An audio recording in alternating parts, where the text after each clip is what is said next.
Bonjour à tous. Mieux se faire entendre, y voir plus clair et avoir le sens du partage, c'est un beau programme que vous propose votre revue de presse aujourd'hui, même si dans certains domaines ça demande encore un peu de boulot. Éviter la cacophonie par exemple. Libération évoque ce matin celle du gouvernement sur la douloureuse question de la gestion européenne des flux migratoires. Un gouvernement français qui dit oui à une meilleure répartition des migrants en Europe, mais qui s'oppose à des objectifs chiffrés. Une forme de schizophrénie qui inquiète Bruxelles.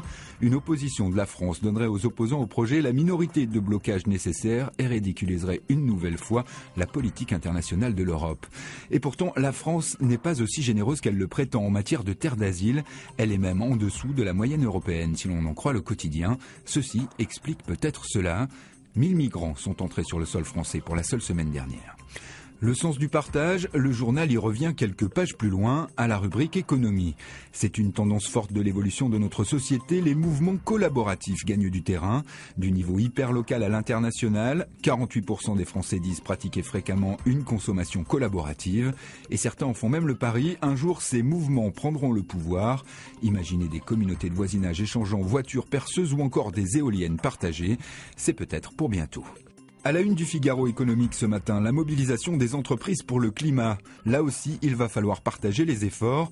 1000 milliards de dollars par an seront nécessaires pour tenter de limiter à seulement 2 degrés le réchauffement de la planète. Le quotidien nous apprend que 1200 dirigeants se réunissent aujourd'hui et demain à Paris pour préparer le grand rendez-vous de la COP21, le sommet sur le climat de décembre.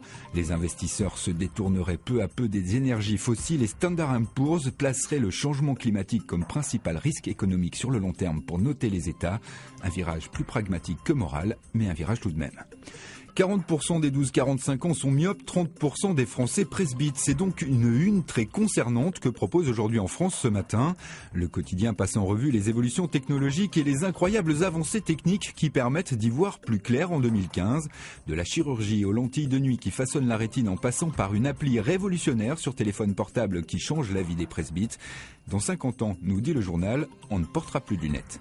L'équipe ce matin prédit une tornade dans la Ligue 1. À la veille de la dernière journée du championnat de France, le quotidien sportif annonce une valse des entraîneurs dans les clubs français.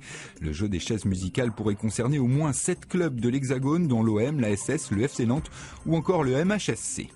On termine cette revue de presse avec le clin d'œil de Plantu à la une du Monde aujourd'hui. Un regard bienveillant ou pas sur l'impassibus educatum reformis qui secoue la ministre de l'Éducation.